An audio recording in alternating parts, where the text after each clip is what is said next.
ওই যুবক গোলাম আমার পয়গম্বর বলতেছে, যুবক তোমাদের ঘর কোথায়, তোমাদের বাড়ি কোথায়? পয়গম্বর আরবের কাছে যুবক ডাকতে বলে, ইয়া রাসূলুল্লাহ, ইয়া হাবিবাল্লাহ, ওগো নবীজি, আমাদের বাড়ি জমিনের ভিতরে, মক্কার জমিনের ভিতরে। এই জমিনের ভিতরে আমাদের বাড়ি। পয়গম্বর আরবের কাছে যুবকগুলো বলে, হুজুর, আমরা এই রাস্তা দিয়ে হাইটা যাইতেছিলাম, আমরা একদল যুবক ছিলাম, রাস্তা দিয়ে হাইটা যাইতেছি, এমন সময় এত সুন্দর কোরআন তেলাওয়াতের আওয়াজ পাইলাম, কোরআন তেলাওয়াতের আওয়াজ পাইলাম। ওগো পয়গম্বর, একজন আরেকজনকে জিজ্ঞাসা করলাম কিসের আওয়াজ হয়, এত সুন্দর করে কোরআন তেলাওয়াত কে করতেছে? আমাদেরকে একজন বললাম, আপনারা কি পাগল? কঠিন আযাবের মধ্যে গপ্ত করে। আল্লাহ রাব্বুল আলামিন বলেন, লা ইন শাকারতুম লাযাজিদান্নাকুম ওয়া লা ইন কাফারতুম ওয়া লা ইন কাফারতুম ইন্না আযাবি লাশাদীদ।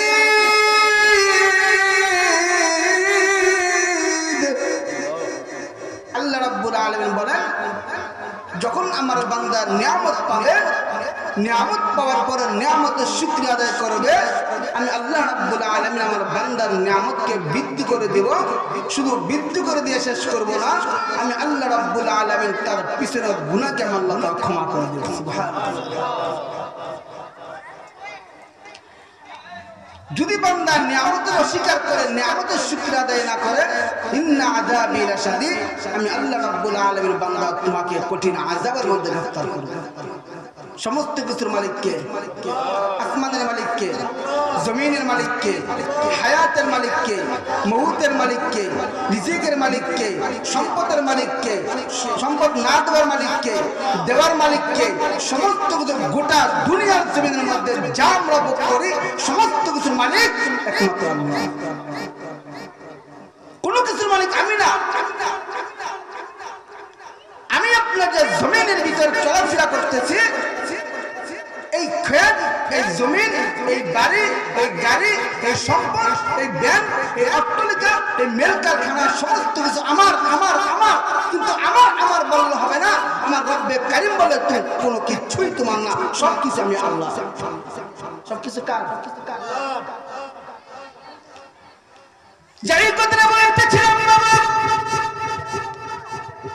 আল্লাহ রাব্বুল আলামিন দুনিয়ার জমিনের মধ্যে যা কিছু দিয়েছে সমস্ত কিছুর মালিক একমাত্র আল্লাহ। কোন কিছুর মালিক আমি আপনি হতে পারি না, আমি আপনি হতে পারি নাই। এ বাবা মুসলমান, হযরত আদম আলাইহিস সালাম থেকে এই পর্যন্ত যত নবী রাসূল শুধু পীর মাশায়েখ উলামায়ে কেরাম, এই পর্যন্ত যত মানুষ দুনিয়া থেকে চলে গেছে, কেউ কিন্তু তার আসবাবপত্র নিয়ে যাইতে পারে না, ঠিক না?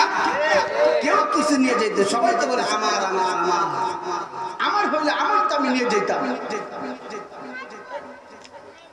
আমার গাড়ি, আমার বাড়ি, আমার সম্পদ, আমি দুনিয়াতে যতক্ষণ থাকবো ততক্ষণ এটা আমার, ঠিক না? কোমরের একটা কালো কায়তুর অনেকে কোমরের মধ্যে রাখে, অনেক সময় চাবি কোমরে রাখে, অনেক সময় কাপড় লুঙ্গি এটার মধ্যে বাঁধে, এরকম না?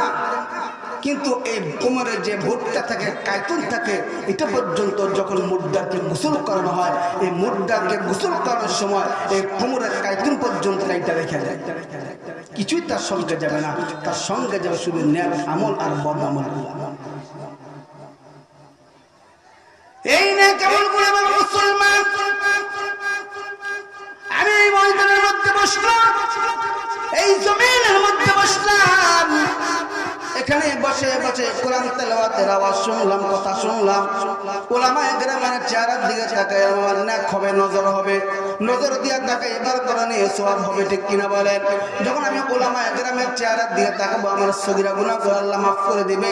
শুধু তাই নয়, আপনি যখন জমিনের মধ্যে বসে বসে একবার সুবহানাল্লাহ বলবেন, আসমানের জমিনের মধ্যে যত দুধ তো ফাঁকা জায়গা আছে, এই ফাঁকা জায়গাটা আপনার সওয়াব দিয়ে ভরপুর করে দেয়। এই জন্য বাবা মুসলমান, পবিত্র কোরআন কারীম থেকে আয়াত তেলাওয়াত করলাম। আল্লাহ রাব্বুল আলামিন এই আয়াতের মধ্যে আমার পয়গম্বর আরবি মুহাম্মদুর রাসূলুল্লাহ সাল্লাল্লাহু আলাইহি সাল্লামের কথা এই কোরআনের মধ্যে আল্লাহ রাব্বুল আলামিন এই আয়াতের ভিতরে বলেছেন, আমার পয়গম্বরকে মহব্বত করা, আমার পয়গম্বরের ইত্তেবা করা, আমার পয়গম্বর অনুসরণ করা, আমার পয়গম্বরের মতো জীবনকে পরিচালনা করা। বান্দা যখন যখন আমার পয়গম্বরের মতো জীবনকে পরিচালনা করতে পারবা, আমি আল্লাহ রাব্বুল আলামিনকে তুমি অটোমেটিকলি পেয়ে যাইবা। নবী আপনি বলেন আপনার উম্মতদেরকে, আপনার উম্মত যদি আমাকে পেতে চায়, আমাকে ভালোবাসতে চায়, তাহলে আপনার উম্মত যেন আগে আপনাকে মুহাব্বত করে আপনাকে ভালোবাসে।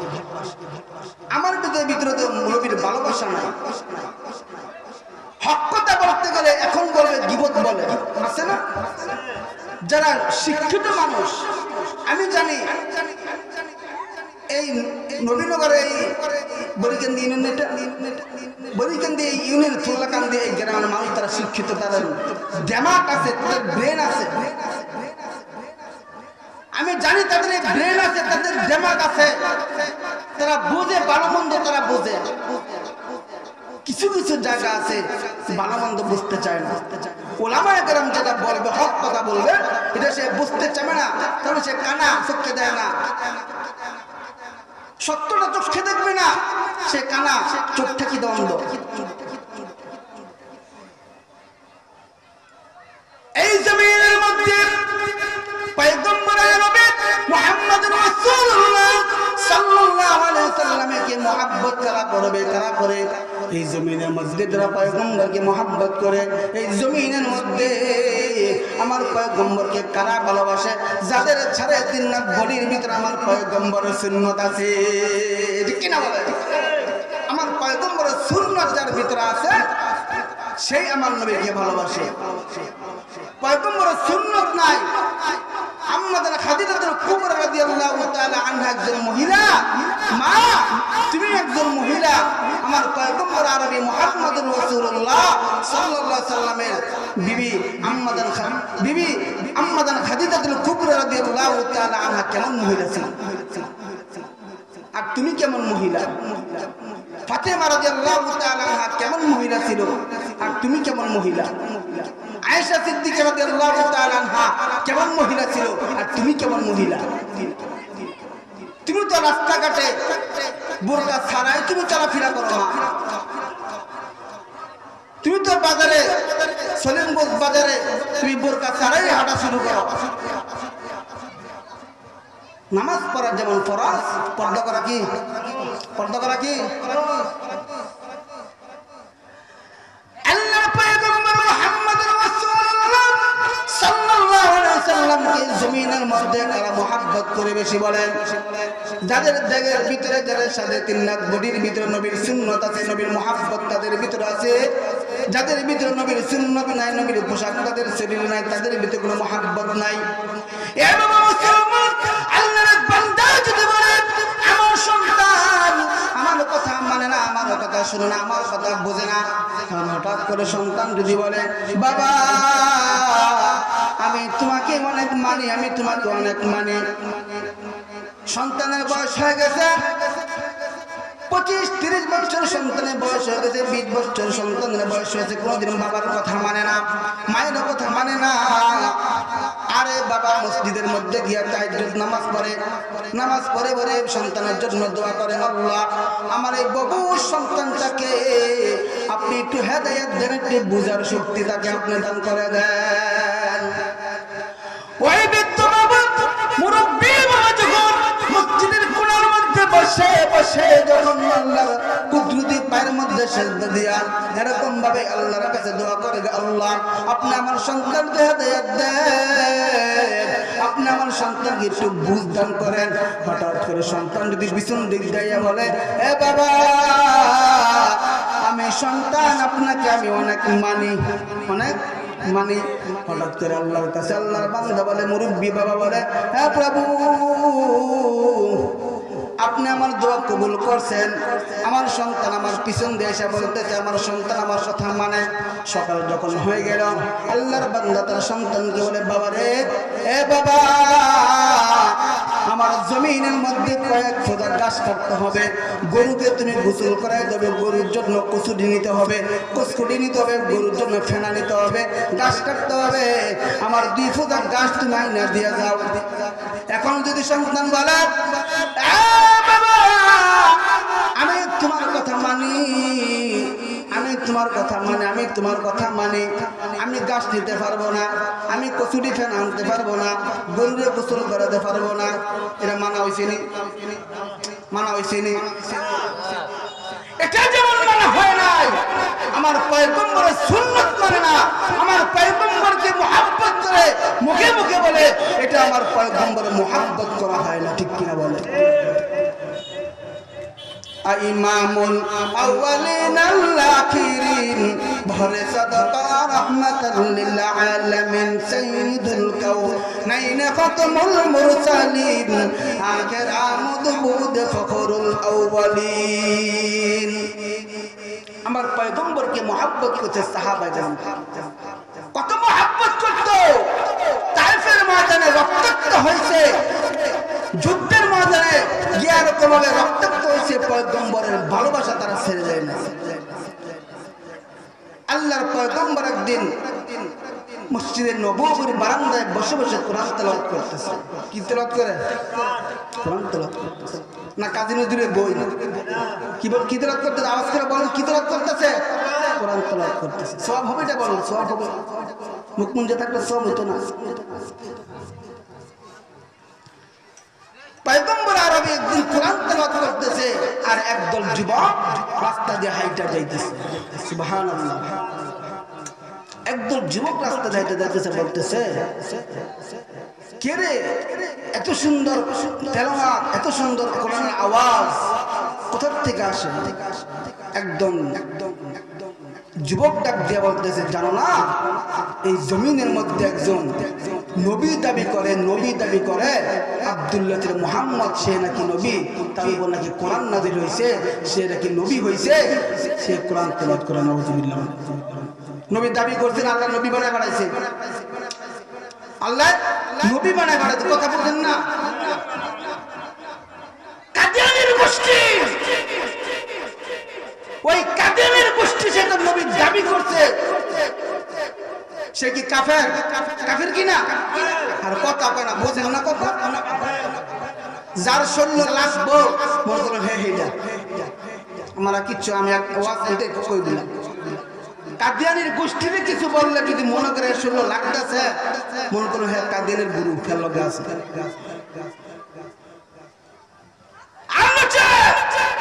আমার পয়গম্বর মুহাম্মদুর রাসূলুল্লাহ সাল্লাল্লাহু আলাইহি সাল্লাম খাতামুন নবিয়্যিন, আমার নবীর পরে কোনো নবী আসবে না। আর কাদিয়ানীর গোষ্ঠী সে নিজের নবী দাবি করে এলাকার ভিতরে, দেশের ভিতরে একটা আউড়া চুন্ডি লাগায় রাখছে।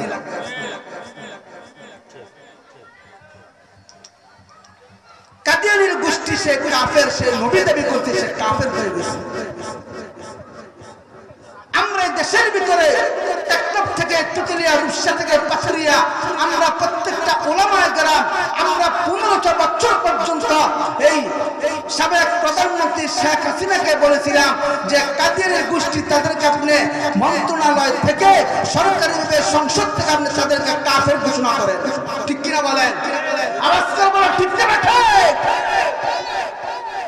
প্রধানমন্ত্রী শেখ হাসিনা এই কথা শুনে নাই, কথা মানে নাই, আমার নবীর পরে নবী নাই, সংসদে আইন চাই, কাদিয়ানীর গোষ্ঠী সে কাফের হবে, আমার পয়গম্বর বড় কোনো পয়গম্বর হবে না। আমার পয়গম্বরের পরে যদি কোনো নবী আল্লাহ বানায় দুনিয়াতে পাঠাইতো, তাহলে হযরত ওমরকে আল্লাহ দুনিয়াতে নবী বানায় পাঠাইতো। যে কথাটা বলতেছিলাম,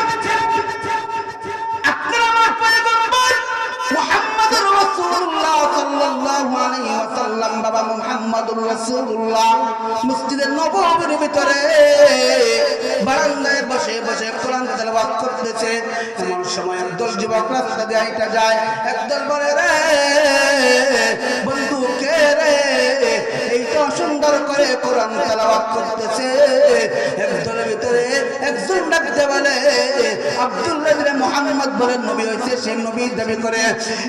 মুসলমান একজন বলে মক্কার জমিনের মধ্যে কাফের বলে, কাফের বলে বলে এরকম ভাবে কাফের গুলা আমার পয়গম্বরকে পাগল বলেছে। কি বলেছে? কি বলেছে? মা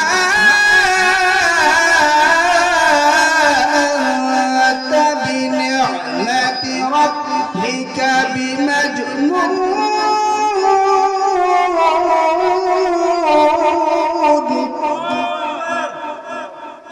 আমার পয়গম্বরকে যারা পাগল বলবে তারা নিজেই পাগল, ঠিক কিনা বলে?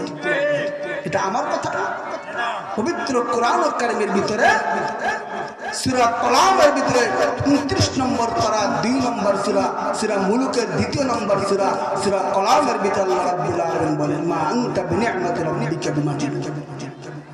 আমার পয়গম্বরকে যারা পাগল বলবে তারাই হবে পাগল। আমার পয়গম্বরের চরিত্র নিয়ে কথা বলেছে এই দেশের ভিতরে, এই জমিনের ভিতরে মুসলমানের বাচ্চা সে দাবি করে। মুসলমানের কোন জন্ম ছিল? এই মুসলমানের বাচ্চা হয়েছে আমার পয়গম্বরকে কটূক্তি করেছে, আমার পয়গম্বরের চরিত্র নিয়ে কথা বলেছে। এই জমিনের মধ্যে তাদের কোনো ঠাঁই হয় না, ঠিক কিনা বলে? তসলিমা নাসরিন, বেশ্যা তসলিমা নাসরিন বলেছে আজানের দলিকে সে কটূক্তি করেছে, আমার পয়গম্বরের বিবাহ নিয়ে কটূক্তি করেছে, আমার পয়গম্বরের দাড়ি মোবারক নিয়ে কটূক্তি করেছে, আমার পয়গম্বরের চরিত্র নিয়ে কটূক্তি করেছে। বেশ্যা তসলিমা নাসরিন এই জমিনের মধ্যে থাকতে পারে নাই, এই জমিন থেকে আজও গেছে, কালো গেছে, আজও পর্যন্ত এই জমিনের মধ্যে তসলিমা নাসরিন আর ঢুকতে পারে না, ঠিক কিনা বলে? তদ্রুপ ভাবে মুসলমান আমরা বলে দিতে চাই, এখন আগে যারা এখান থেকে চলে গেছে আমার পয়গম্বরের বিরুদ্ধে কথা বলছে, আমার নবীর বিরুদ্ধে কথা বলছে, কোরআনের বিরুদ্ধে কথা বলছে, মাদ্রাসার বিরুদ্ধে কথা বলছে, আমাদের এরকম ভাবে মসজিদের বিরুদ্ধে কথা বলছে, ইসলামের বিরুদ্ধে কথা বলছে, যেমন তারা থাকতে পারে নাই, সামনে যারা আসবে তারা যদি এমন করে এই জমিনের মধ্যে তাদের কোনো ঠাঁই হবে না, ঠিক কিনা বলে? তাদের কোনো ঠাঁই হবে না। সত্যের পক্ষে গান গাই বলে আমি বিদ্রোহী, সত্যের পথে ডাকি বলে আমি বিপ্লবী, কোরআনের কথা বলি তাই বলে আমাকে মৌলবাদী, জিহাদের কথা বলি তাই বলে আমাকে জঙ্গিবাদী। আমি বিদ্রোহী, বিপ্লবী, মৌলবাদী, কেন জঙ্গিবাদী? কি বলে? বলেন ওলামা কেরামদের জঙ্গি কয়, মৌলবাদী কয়। জন্মের পরে কানে আযান কি দেয়নি, তুমি মৌলবাদী সারা হওনি, তবে মরণের পরে জানাজা পড়াবে তখন কোথায় পালিয়ে যাবি? ঠিক কিনা বলে? বিদ্রোহী, বিপ্লবী, মৌলবাদী, কেন জঙ্গিবাদী? সত্যের পথে গান গাই বলে আমি বিপ্লবী, সত্যের পথে ডাকি বলে আমি বিপ্লবী, কোরআনের কথা বলি তাই বলে আমাকে মৌলবাদী, জিহাদের কথা বলে তাই বলে আমাকে জঙ্গিবাদী। বিদ্রোহী, বিদ্রোহী, বিপ্লবী, মৌলবাদী, কেন জঙ্গিবাদী? কি মনে করে ওই হনুমান দাড়ি টুপি দেখলেই তালেবান? ঠিক কি বলে? কি মনে করে ওই হনুমান দাড়ি টুপি দেখলেই তালেবান? আসেনি এমন? আসেনি? সাবধান।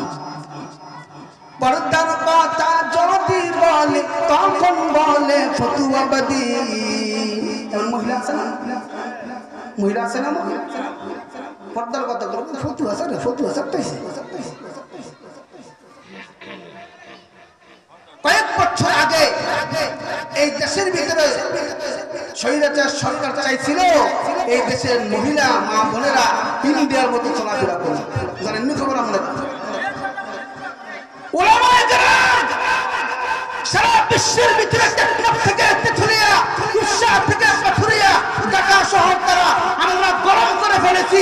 এই দেশ হলো কোরআনের দেশ, এই দেশ হলো উলামায়ে কেরামের দেশ,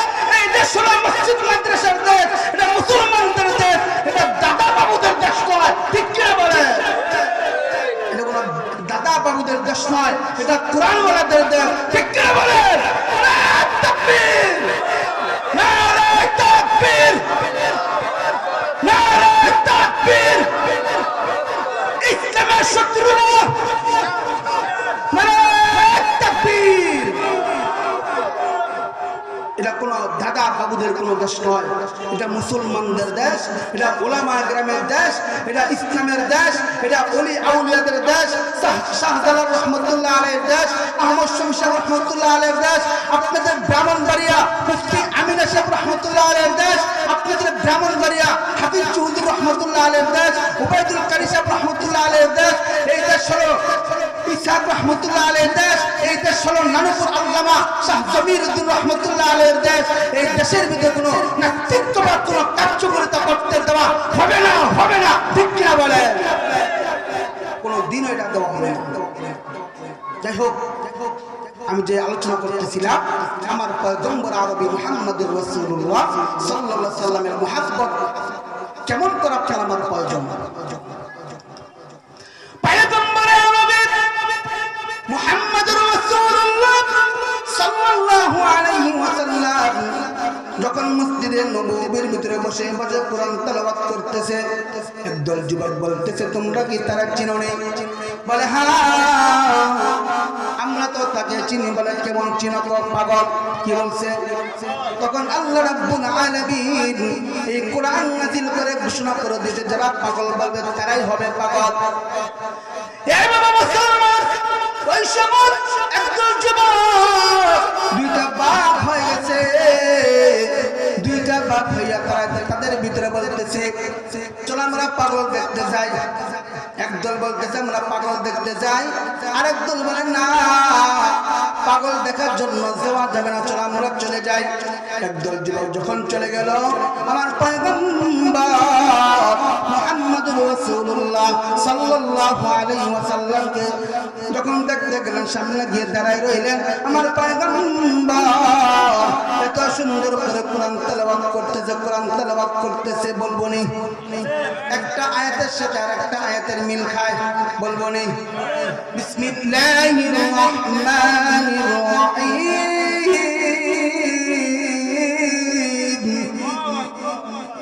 والشمس وضحاها والقمر إذا تلاها